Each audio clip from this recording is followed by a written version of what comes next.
Hello, everyone. Welcome back for the third session of the early literature of COVID-19. What I'm going to talk about today is the complicated biopolitics of COVID-19. I just want to jump right into it. So the structure of today's class, I'm going to offer a very brief introduction to biopolitics. And then we're going to have a short discussion of how COVID-19 intersects with older 1970s, 1980s, and 1990s understandings of biopolitics and how they also offer us the opportunity to rethink some of the initial assumptions that govern and structure biopolitical discussions after Michel Foucault. And then we're going to have a brief discussion on the Couto's An Obliging Robber. This is a short story from the Decameron collection published by the New York Times in the summer of 2020 after the first wave. And we'll have a longer discussion, if we have time, of Philip Springer's short story, Journal of the Kairos, which was produced towards the end of the summer in 2020 for the collection. And we came outside and saw the stars again. And then we're going to conclude the class. So here we go. So what is biopolitics? You might have heard the term before. It kind of baffled me when I was first introduced to the term because I associate bio with a prefix associated with the concept of life. And politics, of course, is associated with the art of ruling. And I thought to myself when I first heard this term, well, self-evidently, rulers are ruling over living beings. So why do you need this particular prefix? What is the relationship between the concept of life and the concept of ruling? There are earlier uses of the term biopolitics in Germany, circulating in Germany in the 1950s and 1960s. But really, when we talk about biopolitics in cultural discussions of the present, we're talking about a conversation that was initiated by this guy, Michel Foucault, in his lectures at the College of France in 1977 and 1978. And the great publication, History of Sexuality, Volume 1, which you read a little bit of an excerpt from that for today's class. For those of you who know anything about Foucault, Foucault is absolutely obsessed with one particular historical time period that he characterizes as the classical era. And that era is not, as I learned in the United States, an era associated with ancient Greece or ancient Rome. The classical period for Foucault is the 1800s, the development of democratic states and the birth of the Enlightenment. And for Foucault, he characterizes politics before and after 1800 in profoundly different ways. He says that in a pre-Enlightenment era, that is to say, pre-18th century, the sovereign exercised the governing power of the state, often the monarch, exercised his right of life only by exercising his right to kill or by refraining from killing. He evidenced his power over life only through death, the death he was capable of requiring. The right which was formulated as the power of life and death was in reality the right to take life or let live. In other words, if here we have this kind of model of the sovereign as kind of symbolized by the crown, if you have a particular figure that upsets the sovereign in some way, that works to undermine his rule, that doesn't pay his taxes, that sovereign can exert a particular force upon him. That force could manifest itself in terms of execution, the literal taking of life, or confinement, the taking away of free life. But if you didn't upset the sovereign in a particular way, everyone else was just given the opportunity to let live, to you do you, do whatever you want. Now, this particular model, this kind of direct expression of political power, changes in the 18th century for Foucault. What he suggests is that since the classical age, which once again is the 18th century, the West has undergone a profound transformation of these mechanisms of power, mechanisms of rule. Deduction, that is to say the taking of life, tended no longer to be the major form of power, but merely one element among others, working to incite, reinforce, control, monitor, optimize, and organize the forces under it. A power bent on generating forces, on generating life, making them grow and ordering them, rather than one dedicated to impeding them, making them submit or destroying them. This is around the same time that, within the United States and Europe, you see the development of public education, public health initiatives, public hospitals, census, public census records, and so on and so forth, that are designed to kind of optimize birth rates within a particular country, and extend life expectancies across countries, which was not, according to Foucault, really a subject for kings, monarchs, sovereigns to really worry about before the 18th century. This sounds like a really good thing, because it suggests that, well, the point of government is to foster the life of its citizens, both on the level of individuals and on the scale of populations.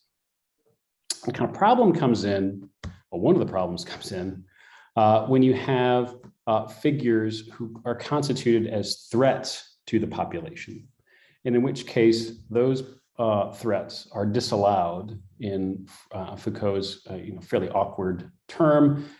There's the life that they are given is disallowed to the point of death. A really strange phrase that I'll get to in just a second. But Foucault also characterizes the fostering of life in fairly negative terms. Following from his earlier work on prisons, on education systems, on science, and so forth, he suggests that one of the purposes for fostering life, the direct purpose for fostering life on the part of these 18th century governments and monarchs, is to ensure the usefulness of a particular population, its docility and its ability to integrate into systems of efficient and economic controls. In one of the more often quoted passages from History of Sexuality, he writes, "This biopower was without question an indispensable element in the development of capitalism. The latter would not have been possible without the controlled insertion of bodies into the machinery of production and the adjustment of the phenomena of population to economic processes." It was around this time in Europe that populations within Western states really started to take off. In England at the time, I think England's population doubled between 1700 and the 1850s and continues to increase with every subsequent generation. So the negative effects are also compounded by this paradoxical observation that he makes about 19th and 20th century Western states. At the very same moment at which Western states are trying to optimize their populations, he writes, "Wars have never been as bloody as they've been since the 19th century, and all things being equal, never did regimes visit such holocausts on their own populations. Wars," he writes, "are no longer waged in the name of the sovereign who must be defended." That is to say, the old model in which the sovereign has the ability to take away life from someone who threatens the sovereign. They're waged instead on behalf of the existence of everyone. Entire populations are mobilized for the purpose of wholesale slaughter in the name of life necessity. Massacres have become vital. Now, these particular frameworks for understanding biopolitics kind of permeated into cultural discussions of the 1990s and the aughts, and certain discussions that kind of continuing on through today. A couple different general tendencies that I've observed. One is that Foucauldian or Foucault-inspired biopolitics is commonly invoked in discussions of the Holocaust and other genocides, along with other instantiations of state-sponsored racism, colonialism, and slavery. And it also shows up in negative terms, negative economic terms, when applied to democratic states, particularly in my area of study, the United States. The popularity of the term biopolitics, it shows up, if you go to the University of Pennsylvania's Call for Papers website and look at recent calls for papers for article collections, book collections, and conferences, the term shows up again and again and again. And when it does so, it's usually expressive of a deep kind of skepticism towards government bureaucracies and any campaigns founded on the health of a population, any kind of emergency mandates brought in by executive branches of Western governments to try to control emergencies that are framed as threats to the population. And again, to my mind, there's been little will on the part of many cultural critics up to COVID to distinguish or kind of try to disaggregate public health initiatives from other structures of governmental power under emergency situations. Now, that takes us up to COVID. That takes us up to December of 2019 into the first 2 months of 2020. And I think one of the first cultural critics to respond to COVID did so quite controversially on February 26th, 2020. His name is Giorgio Agamben. He's a very prominent Italian philosopher. He's really the figure who comes after and extends Foucault's legacy when it comes to discussions of biopolitics. He's written extensively about this concept of the state of exception, in which executive branches of governments frame particular crises. The one that he is kind of most concerned with is the emergence of Nazism in Germany as a threat to German populations, which require the executive branch to suspend normal rules of law.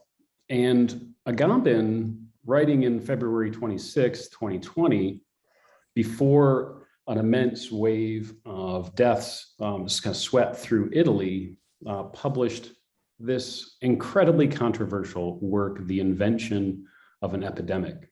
He published it on the website of his publisher, and it garnered a lot of pushback on the part of prominent cultural critics who were kind of aghast reading it while the death rates increased.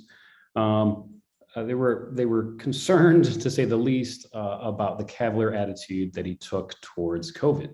What he suggested is that the COVID restrictions that were put in place in Italy were once again manifesting a tendency to use a state of exception, which was very much framed in his earlier work through kind of Nazi genocidal politics as a normal paradigm for government.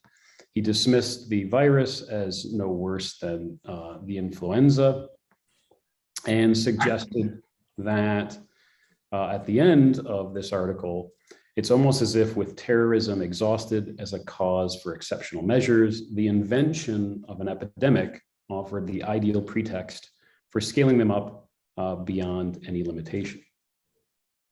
Now it's here that I want to stop just for a second so we can kind of catch our breath as we've just kind of sped through at a 20,000 foot perspective what biopolitics is and this initial biopolitical response to COVID. I want to get your thoughts just really briefly before we get into the literature on what you think of Agamben's early, fairly conspiratorial conclusions in light of our current knowledge of the pandemic, or simply in light of the fact that 26,000 Italians would die within a month of this publication. This isn't to dunk on Agamben by any stretch of the imagination, but is to suggest that, to my mind, I think something needs to change about the way in which we talk about biopolitics, or at least There are occasions for thinking of it as something other than a malevolent governmental force, and I just wanted to get your thoughts on that. The kind of second question I want to get your thoughts on is, have our sympathies for COVID public health emergency mandates changed during the last 2 years? And if so, given this kind of brief sketch of biopolitics, what does that mean for future critical discussions of the management of human life? And finally, and this is a question for both faculty members out there and for students who are interested, kind of down the road in teaching a course on this strange era that we're in the process of living through, and I hope we're coming to the conclusion of. Do you believe this is a useful essay to teach or to read if you want your future students who might not have lived through this to learn something about the early days of COVID-19? Why and why not?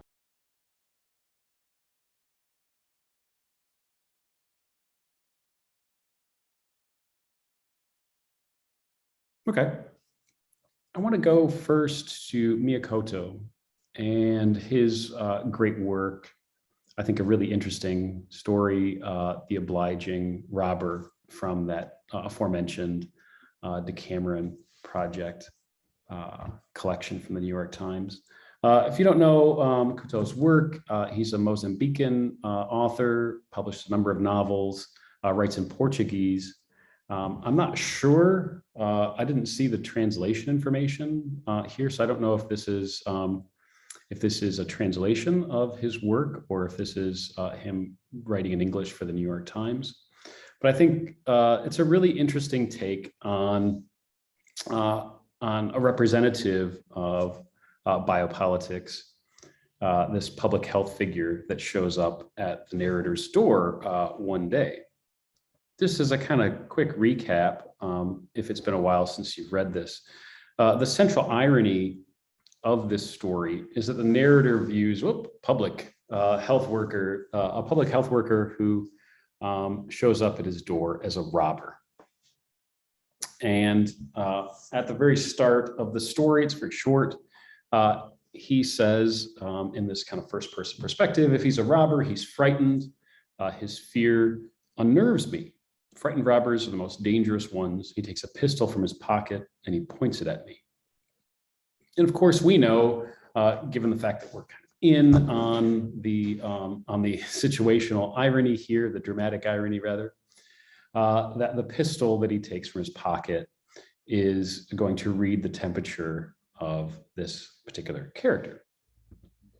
The kind of ironies proliferate as the story kind of continues. He's wearing a mask, this public health official, and of course he's wearing the mask as a kind of prophylactic to prevent the spread of the SARS-CoV-2 virus. But the main character, the narrator, assumes that he's wearing the mask because he's there to rob him. And he says, I ask him to take his mask off and assure him that he can trust me. The man smiles sadly and mumbles, these days one can't trust anyone. People don't know what they're carrying inside them. And of course, the narrator, within the terms of the narrative, is kind of required to misread that. He misreads that as carrying some kind of violence within him. And then finally, the story kind of pivots at the end, and it becomes a bit more didactic, frankly. He says that he's a young robber and he doesn't know how to lie. He tells me that his bosses are worried because of a serious illness that is spreading like wildfire. I pretend to believe him, but then the past intrudes. I almost died of smallpox. They didn't even visit me. My wife died of tuberculosis. Did anyone else come and see me?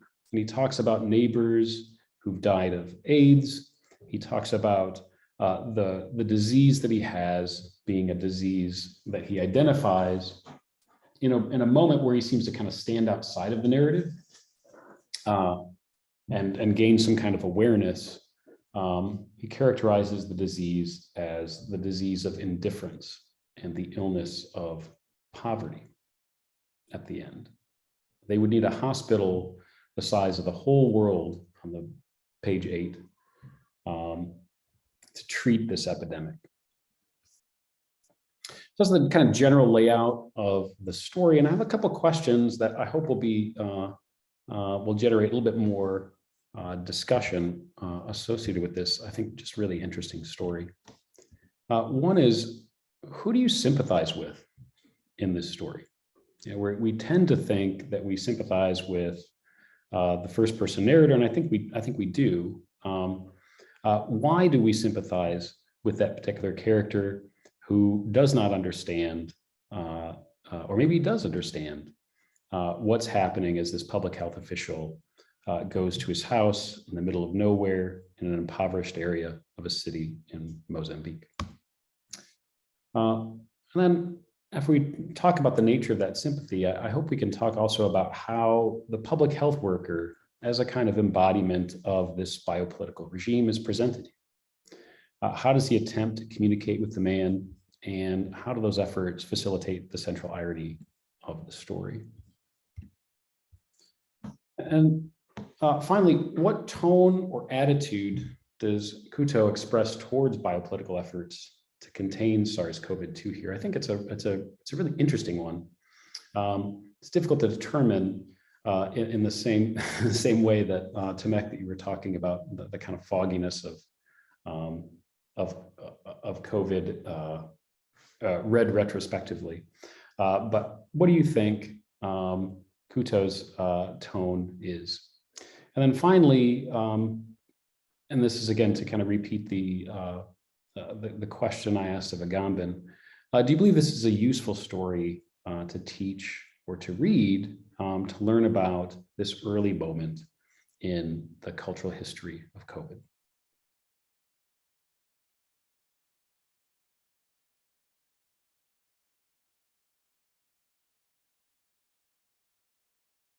I want to pivot now because we have 25 minutes left, and I want to spend an extended amount of time with Philip Springer's work.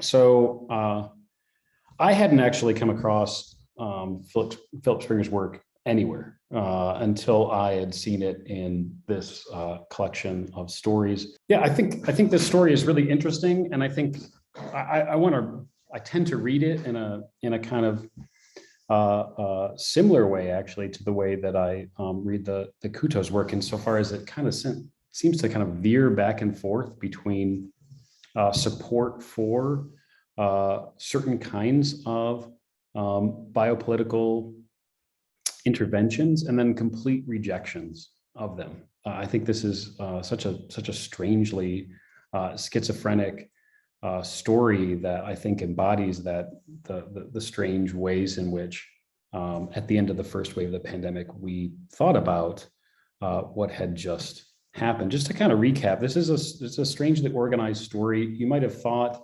roughly 2/3 of the way through reading it, why are we reading this story in a class about COVID?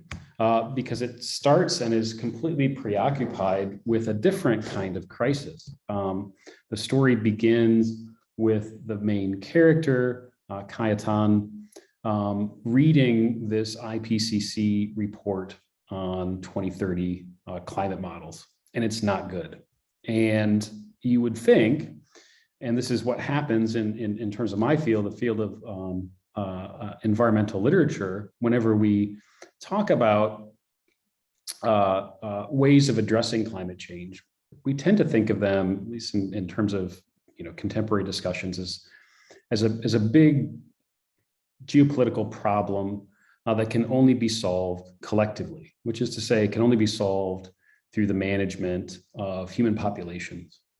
And in the beginning, Kajetan does what you're not supposed to do.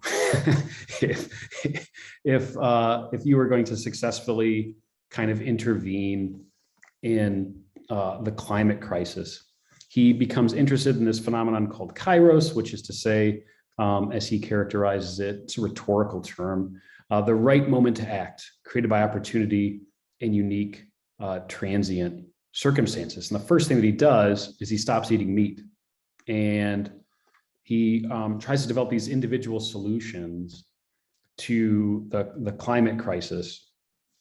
And at the same time, as he's kind of carrying out these individual efforts, which are, which are not going to change the climate, not unless you aggregate them over the course of large populations. He increasingly sees himself and others as this kind of species in aggregate. He keeps referring to him to others around him in this kind of quasi-Darwinian perspective. He characterizes on page 80 at one particular moment the human species as distinguishable from certain species of plants as one of evolution's dead ends.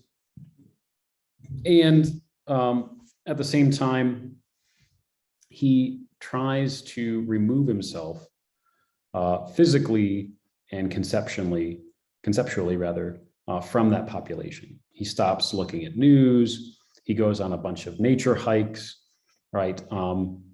He's a kind of like first wave eco-critic.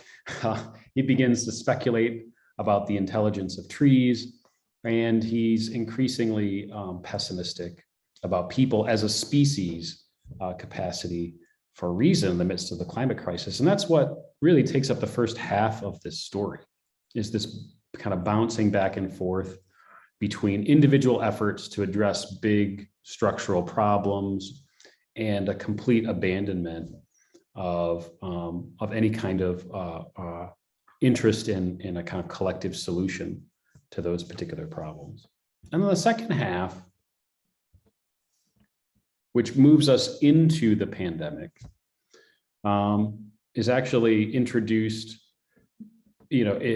after the pandemic has begun, although strangely within this story, he doesn't talk about the pandemic until after this. This is events from March 2020 that you may have seen in the news at that particular time, although everybody was distracted with a lot of other world events, of course. But he's haunted by these images of the Greek Coast Guard ship that assaulted some Syrian refugees on a raft. And he sees later in that, he muses upon it. He thinks, as he's thinking about this, the relationship, he's talking to this computer programmer about the difference between a window screen and the actual command line. He says that he sees in these attacks, quote, the real face of the system, which is usually hidden behind those aesthetic windows and icons. So he seems to be like deeply kind of anti biopolitical interventions, which he characterizes, on one hand, he characterizes the Syrian war as this first kind of climate war and a first war associated with climate refugees. And the pandemic hits, and he initially thinks this is a very good idea. This is a very good thing to happen. Not a very good idea, good thing to happen. Because as he characterizes it, we're reining in our needs, economizing. We're doing what we should have done a long time ago to save ourselves.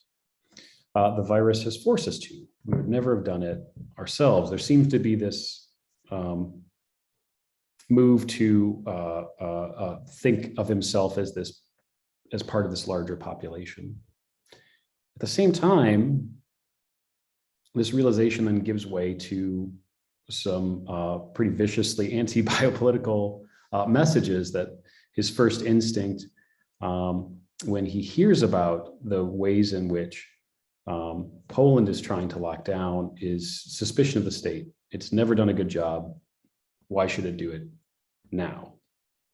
So we have this moment where it's a good thing that we're collectively locked down, but it's also like a bad thing that we're kind of collectively locked down. And I think it just rocks back and forth, again, precariously between these two positions, a kind of individualist position, deeply skeptical of government, and the sense that the problems that we're dealing with, both climate change and COVID, can't be resolved individually. It just bounces back and forth between the two.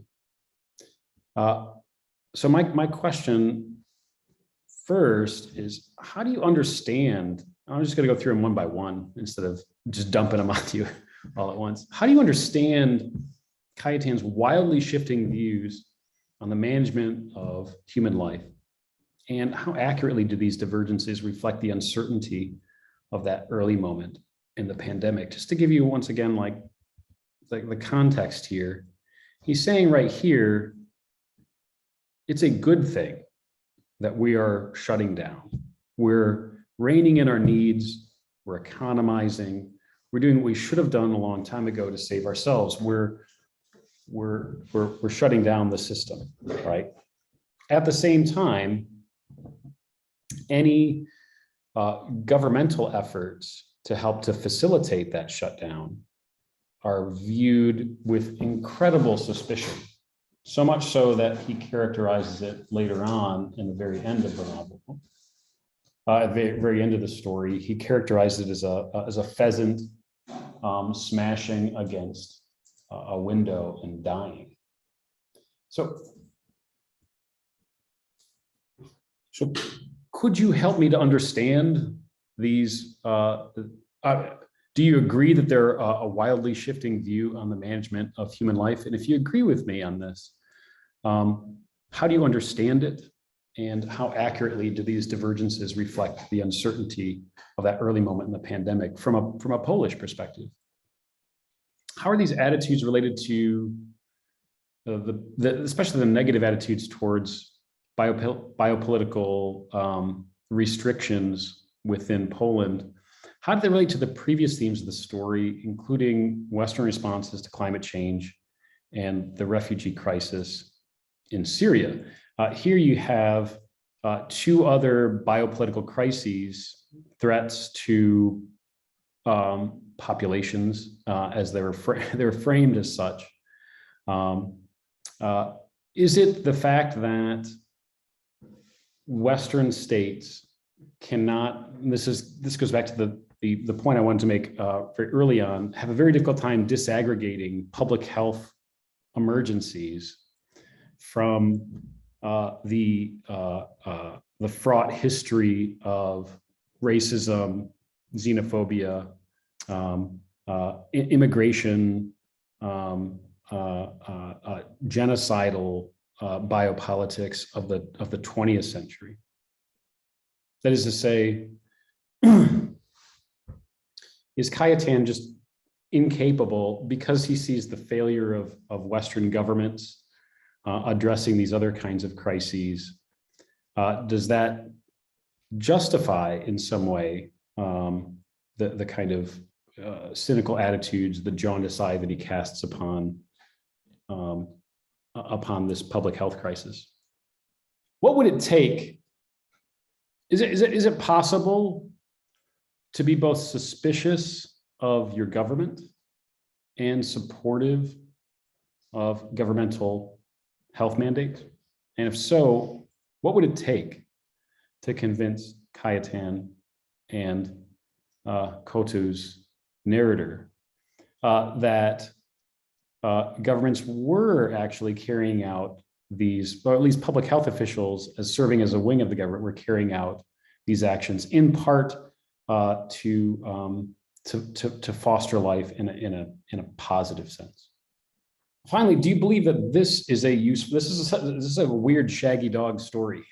It's really all over the place in terms of its attitudes towards a variety of different big central challenges of the last 3 years, for sure. Do you believe this is a useful story to teach and read about, if you want to teach and read rather, if you want to learn about this moment in our cultural history? This is the one story from any of these collections that's published by a Polish author, initially in Polish. Is this then a good and representative story of Poland under the first 6 months of the pandemic.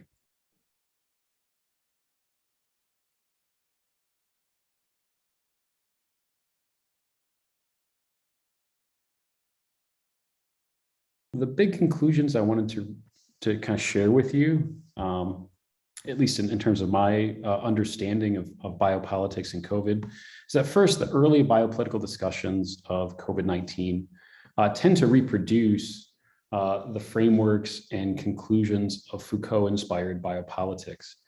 And I should have put an asterisk there because I really want to emphasize this is the early biopolitical discussions. Many academics have not been to an in-person conference in 2.5 years.